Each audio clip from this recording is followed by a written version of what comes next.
오늘은 교회력으로 볼 때 산상변모주일로 지킵니다.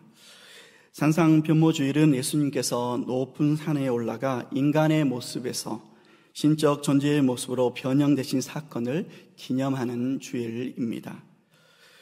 예수님의 신성이 외형적으로 밝히 드러난 중요한 사건입니다.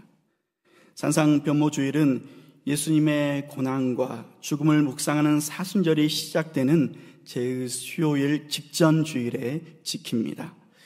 이 주일은 산 위에서의 영광뿐 아니라 산 아래서의 일상의 삶에서 믿음의 순종과 헌신이 필요함을 고백하며 묵상하는 중요한 시간입니다. 기독교 고전 소설 중에 철로역정이라는 책이 있습니다. 17세기 영국 작가이자 설교가인 존 버년이 쓴 책인데, 철로역정은 꿈의 형식을 빌려 신앙의 여정을 다룹니다. 주인공인 크리스천은 멸망의 도시를 떠나 천국으로 가는 순례의 길을 떠납니다. 그 길은 험했고 유혹이 참 많았습니다. 죄의 짐이 그의 어깨를 짓눌렀고 끊임없이 포기하고 싶은 순간들이 찾아왔습니다. 하지만 그는 한 걸음 한 걸음 또 한 걸음 향해 나아갔습니다. 그리고 마침내 빛나는 산에 도착했는데, 거기서 하늘이 열리고 천국이 손에 잡힐 듯 가까이 있었습니다. 그는 감격하며 그 자리에 머물고 싶었습니다. 여기서 살면 얼마나 좋을까. 하지만 그는 오래 머물 수 없었습니다. 다시금 길을 떠나야만 했습니다. 왜냐하면 거기가 최종 목적지가 아니었기 때문입니다. 또다시 길을 걸어가는데 이제 그를 기다리고 있는 것은 사망의 골짜기였습니다. 어둠이 짙어지고 두려움이 몰려오고 의심이 스며들었습니다. 내가 정말 천성을 향해 가고 있는 것이 맞을까? 혹시 길을 잘못 든 것은 아닐까? 빛나는 산에서 누렸던 확신이 어두운 골짜기 앞에서는 흔들리기 시작했습니다. 천국과 같은 곳을 경험하고도 조금 지난 여행길에서 사망의 골짜기를 만난 주인공은 두려움을 느끼며 내면의 갈등을 겪게 됩니다. 결국 이야기의 마지막은 천국에 도착하지만 그 과정 가운데 수많은 어려움과 갈등을 겪게 내용입니다. 단순한 고전소설이 아니라 오늘날 우리의 신앙 여정을 그대로 반영하고 있습니다. 경이로운 영광의 순간이 있었음에도 불구하고 거친 현실 앞에서 믿음이 흔들릴 때 우리는 어떻게 반응해야 할까요? 이 질문을 중심으로 오늘 본문을 통해 세 가지 중요한 영적 교훈을 찾아 나누고자 합니다. 여러분, 인생에서 한 번쯤은 압도적인 감동을 받은 경험이 있으실 겁니다. 저는 이스라엘 성지 순례 당시 밤을 새서 올라간 시내산 정상에서 붉게 타오르는 해를 보며 일출을 맞이했던 바로 그 순간이 잊혀지지 않습니다. 그 순간은 자연의 웅장함 앞에서, 더군다나 하나님께서 현현하셨던 역사적인 장소에 서 있다는 사실이 너무 감격스러워 아직까지 제 기억에 남아 있습니다. 성경을 보면 하나님께서 중요한 계시를 주실 때 산이라는 장소를 자주 사용하셨습니다. 출애굽 당시 모세는 바로 시내산에서 율법을 받았습니다. 엘리야는 갈멜산에서 바알 선지자들과의 대결을 통해 하나님의 큰 능력을 나타냈습니다. 그리고 본문에 등장하는 이 산의 지명과 위치는 정확히 알 수는 없지만 이른바 변화산에서 예수님은 자신의 신성을 직접 드러내셨습니다. 예수님은 이 변화산에 세 제자인 베드로, 야고보, 요한을 따로 데리고 가셨습니다. 그곳에서 지금까지 보여주지 않으셨던 주님의 모습이 변형되는 경이로운 순간을 그들이 경험했습니다. 그런데 여기에서 중요한 것은 이 사건의 전후 맥락을 먼저 짚어보는 것입니다. 오늘 본문은 우리가 잘 아는 베드로의 신앙 고백과 예수님의 1차 순환 예고 뒤에 이치합니다. 마태복음 16장에서 예수님께 제자들에게 물으셨습니다. 이르시되 너희는 나를 누구라 하느냐? 그때 베드로가 대답했습니다. 주는 그리스도시요 살아계신 하나님의 아들이시니이다. 예수님께서는 이 고백을 들으시고 이 반석 위에 내 교회를 세우겠노라고 칭찬하시며 말씀해 주셨습니다. 그런데 곧이어 예수님께서 예상치 못한 말씀을 하셨습니다. 예루살렘에 올라가서 종교 지도자들에게 많은 고난을 받고 죽임을 당하신다는 것입니다. 베드로는 그 말씀을 듣고는 너무나도 큰 충격에 빠졌습니다. 그는 메시아가 오시면 로마의 압제로부터 해방하여 주시고 다윗 왕국을 재건하여 주실 것이라고 믿었기 때문입니다.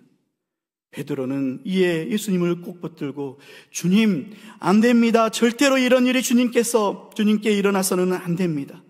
라고 거칠게 항의했습니다.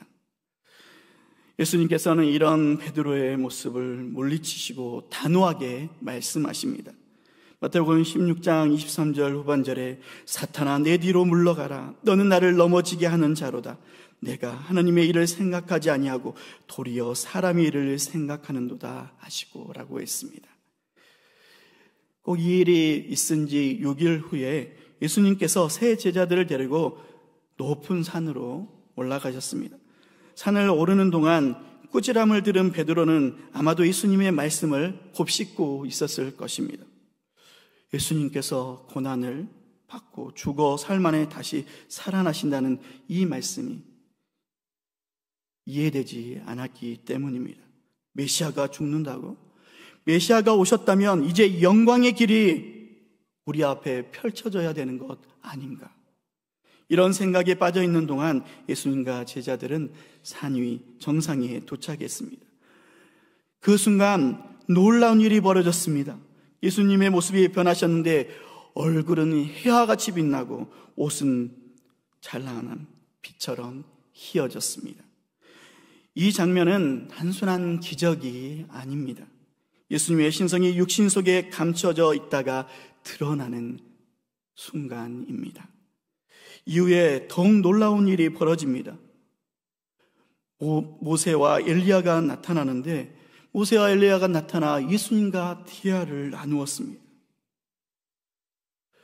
그런데 생각해 보면 왜 하필 많은 사람들 중에 모세와 엘리야가 나타나 변형 대신 예수님과 대화를 나누었을까요? 이 장면은 구약의 율법과 예언이 예수님 안에서 성취되었음을 보여주는 것입니다.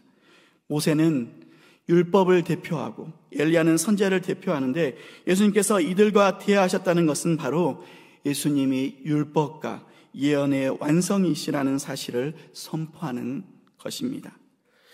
이어 가장 중요한 장면이 또 등장합니다.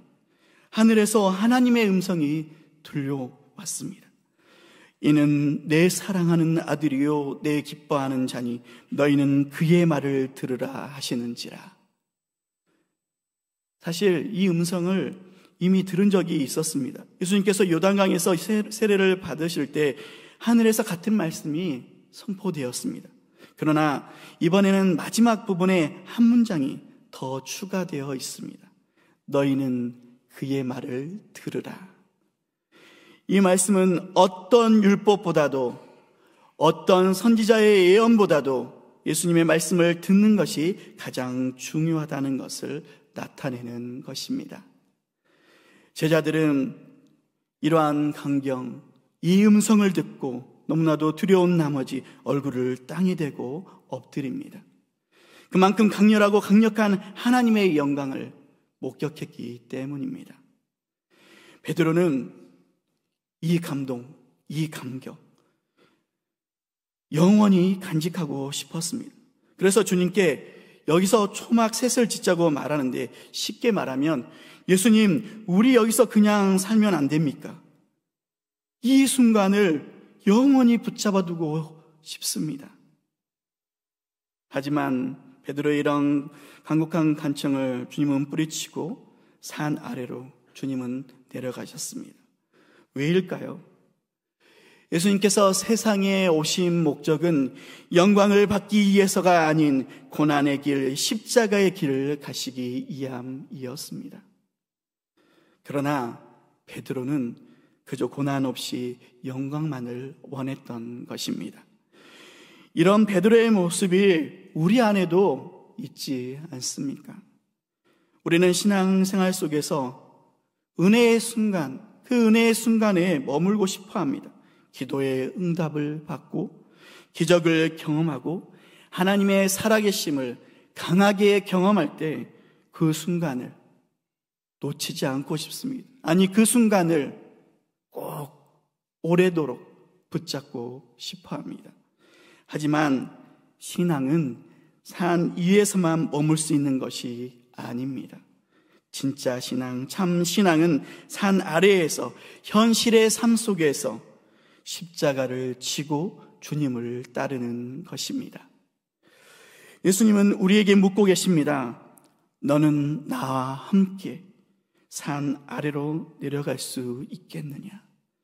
너는 나와 함께 십자가의 길을 걸어갈 수 있겠느냐? 우리도 오늘 이 질문 앞에서 고민해야 합니다. 나는 그저 산 위에 영광만을 바라는 자입니까?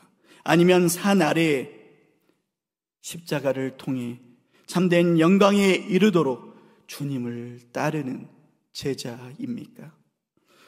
산 위에서 받은 은혜가 산 아래의 현실 속에서 나를 통해 흘러가야만 합니다.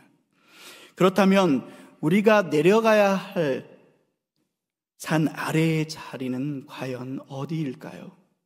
아직 복음을 알지 못한 사람들, 우리의 도움이 필요한 이웃들, 하나님께서 우리를 부르시는 바로 그 자리.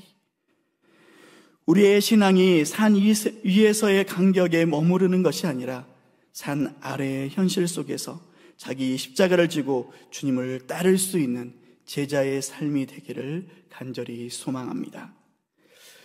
제자들이 주님과 함께 산 아래에 도착하자 사람들의 웅성웅성거림이 들려왔습니다. 그때 한 남자가 다급히 외쳤습니다. 주여, 내 아들을 불쌍히 여기소서. 절박한 표정의 한 아버지가 예수님께 달려와 간청했습니다. 그의 얼굴에는 깊은 절망과 두려움이 서려 있었습니다. 그의 아들이 귀신에 사로잡혀 심한 고통을 겪고 있었습니다. 간질 증상을 보이며 때론 불구덩이에 뛰어들기도 하고 물에 빠질 뻔한 적도 여러 번이었습니다. 아버지는 어찌할 방법도 없이 그저 고통받는 아들을 지켜볼 수밖에 없었습니다. 아니, 그는 이미 할 수 있는 모든 방법을 동원해 보았을 것입니다. 의사도 찾아가 보고 주변에 도움을 받을 만한 사람을 다 찾아갔을 것입니다.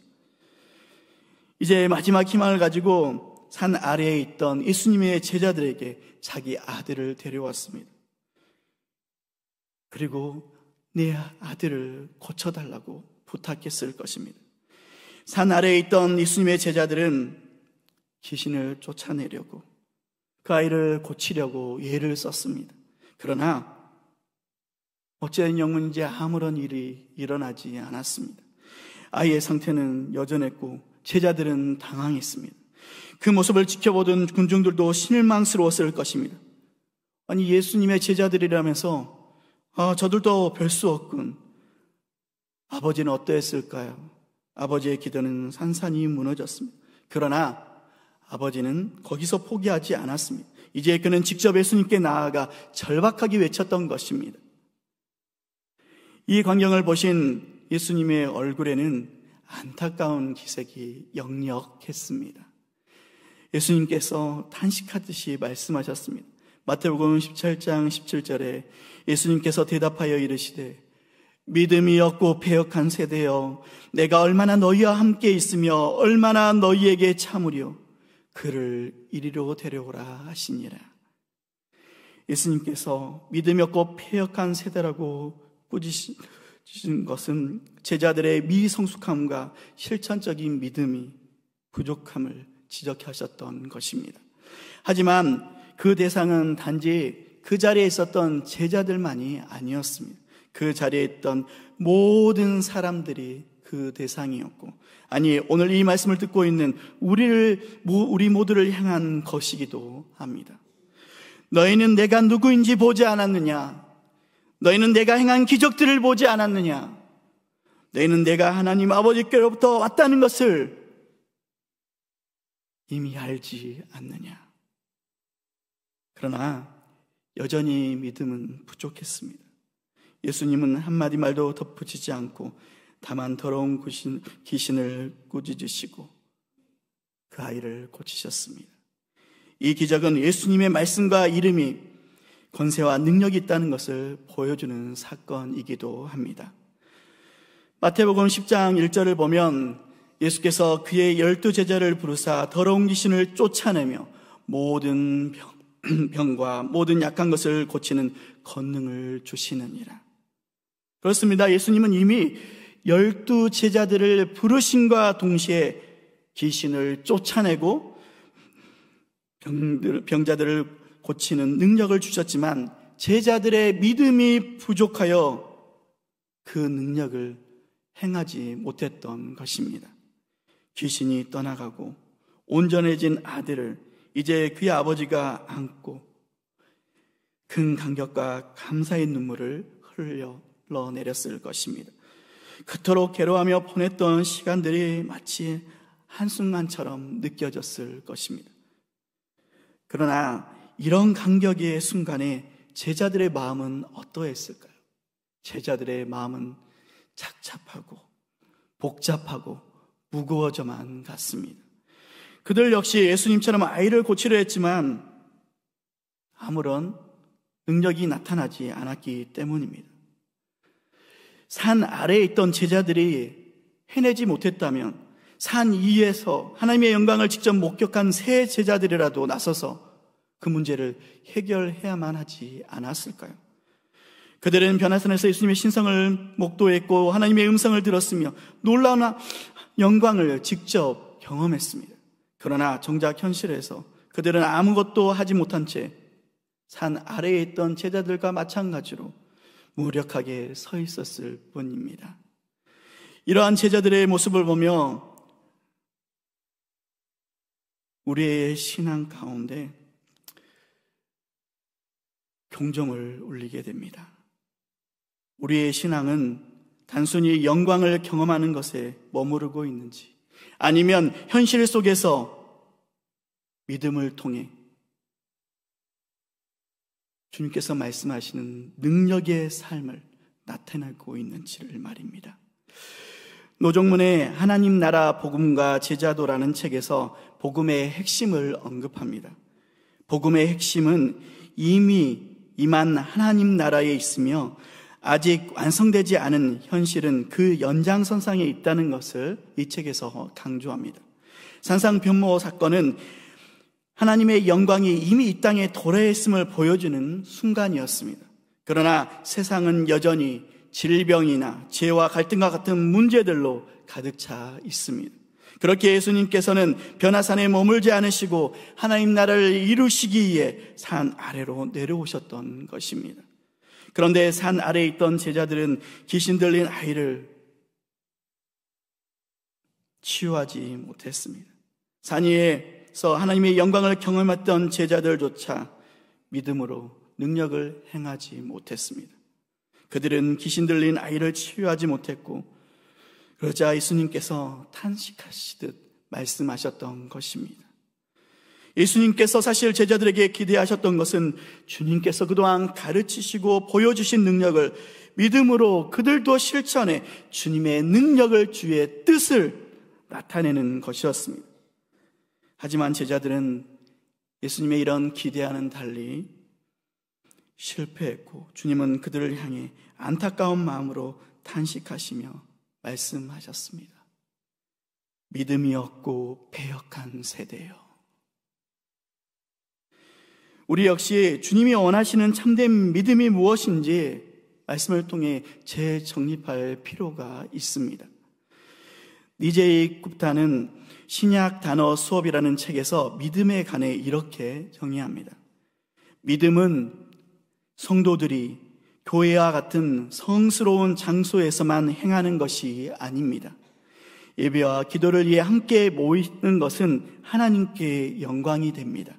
하지만 진정한 믿음은 모든 곳에서 모든 시간에 일어나는 것입니다. 특별한 순간이나 장소에서만 나타나는 믿음이 어찌 참 믿음이라고 할 수 있겠습니까? 삶의 모든 영역에서 지속적으로 실천하는 참된 믿음을 통해 주의 뜻을, 주의 능력을 나타내는 것이 참된 믿음, 진정한 믿음이라고 하지 않겠습니까? 본문 마지막 부분을 보면 예수님께서 제자들의 믿음 없음을 책망하시는 것으로 그렇게 끝나지는 않습니다. 제자들에게 이제 믿음에 관해 사랑과 인내로 가르치십니다. 제자들은 주의 시선을 의식해 조용히 예수님께 다가와 물었습니다. 마태복음 17장 19절 후반절에 우리는 어찌하여 쫓아내지 못하였습니까? 예수님은 이 질문에 바로 답변해 주십니다. 이르시되 너희 믿음이 작은 까닭이니라. 이 말씀을 한번 곰곰이 생각해 보십시오. 제자들에게 아예 믿음이 없었습니까? 그렇지 않습니다. 그들도 믿음의 역사를 나타내기 위해 애를 썼습니다. 여기 믿음이 작다라는 표현은 단순히 믿음의 크기가 작다는 그런 의미가 아닙니다. 믿음이 작다에 해당하는 헬라어 올리고 피스토스는 약하고 충분하지 않는 믿음을 가리킵니다. 제자들의 믿음이 지속되지 않고 무엇보다 전능하신 하나님과 온전히 연결되지 못한 상태였습니다. 그들은 예수님과 예수님의 말씀을 믿고는 있었지만 그 믿음이 아직 깊이 뿌리 내리지 못한 연약한 믿음의 상태에 머물러 있었던 것입니다. 예수님께서는 이어서 제자들에게 말씀하십니다. 마태복음 17장 20절 후반절에 진실로 너희에게 이르노니 만일 너희에게 믿음이 겨자씨 한 알만큼만 있어도 이 산을 명하여 여기서 저기로 옮겨지라 하면 옮겨질 것이요 너희가 못할 것이 없으리라. 제자들은 이 말씀을 듣고 순간 의문을 품었을 수도 있었을 것입니다. 겨자씨 한 알만큼만 작은 믿음만 있어도 이런 기적이 나타날 수 있다고요. 예수님께서 왜 하필 겨자씨를 예로 들어 믿음을 설명하셨을까요? 마태복음 13장에서 예수님께서 하나님 나라를 설명하기 위해 이미 이 겨자씨 비유를 언급하셨습니다. 예수님께서 제자들에게 강조하고 싶으셨던 것은 믿음의 크기보다 그 믿음이 살아있는가, 그 믿음이 죽어있는가였습니다. 겨자씨는 다른 씨앗들보다 작고, 아니 매우 작지만 땅에 떨어져 심겨지면 어떠할까요? 생명이 있게 자랍니다. 자라고 자라서 2m 이상 자라는 큰 식물이 되어 새들이 깃들일 수 있을 정도로 성장합니다. 그렇습니다. 믿음의 본질은 크기의 문제보다 작더라도 현재 살아있는 믿음이냐 아니냐가 더 중요한 것입니다. 예수님께서 겨자씨 비유로 드신 이유는 믿음의 성장과 잠재력을 설명하기 위함이었습니다. 그런데 마태복음 17장 21절을 한번 보십시오. 21절에 무엇이라고 기록되어 있습니까? 말씀 구절이 기록되어 있는 것이 아니라 없음이라고 기록되어 있습니다. 다만 성경 하단의 주석을 보면 어떤 사본에 기도와 금식이 아니면 이런 유가 나가지 아니하느니라 라고 기록되어 있을 뿐입니다. 같은 내용, 같은 변화산 사건을 기록한 마가복음 9장 29절을 보면 이르시되 기도 외에 다른 것으로는 이런 종류가 나갈 수 없느니라 하시니라 하셨습니다. 예수님은 왜 겨자씨 한 알만한 믿음을 말씀하신 후에 기도를 언급하셨을까요? 믿음은 단순한 심리적인 확신이나 종교적인 태도가 아니라 기도를 통해 하나님과 깊은 관계 속에서 성장하고 그리하여 역사하는 살아있는 능력을 가르치기 위함이었습니다.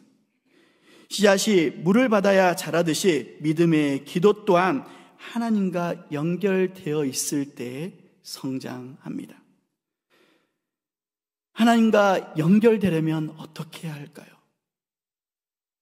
바로 기도입니다. 예수님은 항상 기도하셨습니다. 항상 기도하셨는데 특히 중요한 사역 전에는 더욱 집중적으로 기도하셨습니다. 예수님은 기도 없이도 언제 어디서나 능력을 행하실 수 있는 분이십니다. 그럼에도 불구하고 기도에 전념하신 이유는 하나님과의 연합 속에서 믿음이 역사함을 제자들에게 보여주시기 위함이었습니다. 하물며 기도가 부족하면, 우리의 기도가 부족하면 우리의 믿음은 어떠할까요? 우리의 믿음이 성장하겠습니까? 아니요. 믿음이 약해질 수밖에 없습니다. 주님 보시기에 우리의 믿음은 살아있습니까? 우리의 믿음이 지금도 자라고 있습니까? 겨자씨 한 알만한 믿음이라도 하나님께 맡겨진다면 반드시 성장하고 열매를 맺습니다. 여러분, 믿음이 자라기 위해서는 무엇보다 기도라는 영적 훈련이 필수적입니다. 그러했기에 겨자씨 한 알만한 믿음을 언급하시며 주님께서 이 기도의 관계를 말씀하셨던 것입니다. 믿음을 키우기 위해 꾸준히 기도해야 합니다. 매일 하나님과 대화하며 작은 일에서도 기도로 하나님을 온전히 의지해야 합니다. 기도할 때 하나님의 뜻에 무엇보다도 집중해야 합니다. 단순히 응답을 받기 위한 기도가 아니라 하나님의 뜻을 묻고 주님과 동행하는 기도를 해야 합니다. 정기적인 기도를 통해 믿음의 장애물들을 제거해 나가야 합니다. 불신앙과 두려움, 세상의 근심과 염려를 내려놓고 하나님만을 신뢰하는 믿음을 키워 나가야 합니다. 말씀을 정리하려고 합니다. 제자들은 변화산에서 참 하나님 되시는 예수님의 영광을 보았습니다. 그러나 산 아래에서는 이내 믿음이 흔들렸고 현실의 문제 앞에서는 무력해졌습니다. 영광을 본 것으로만 충분해지지 않습니다. 믿음은 특별한 장소가 아니라 일상의 삶의 자리에서 증명됩니다. 믿음의 크기가 아니라 그 믿음이 현재 살아있는가가 중요합니다. 겨자씨처럼 작아도 하나님과 연결되면 자라고 성장하여 아침내 역사합니다. 기도 없이 믿음은 자랄 수 없고 행동 없는 믿음은 힘을 잃습니다. 기도하는 사람이 결국 믿음의 사람이며 기도하는 곳에 하나님의 능력이 나타날 줄 믿습니다. 기도의 사람이 되어 믿음의 선한 역사를 이루어가는 주님의 참 제자 되기를 주님의 이름으로 간절히 간구합니다.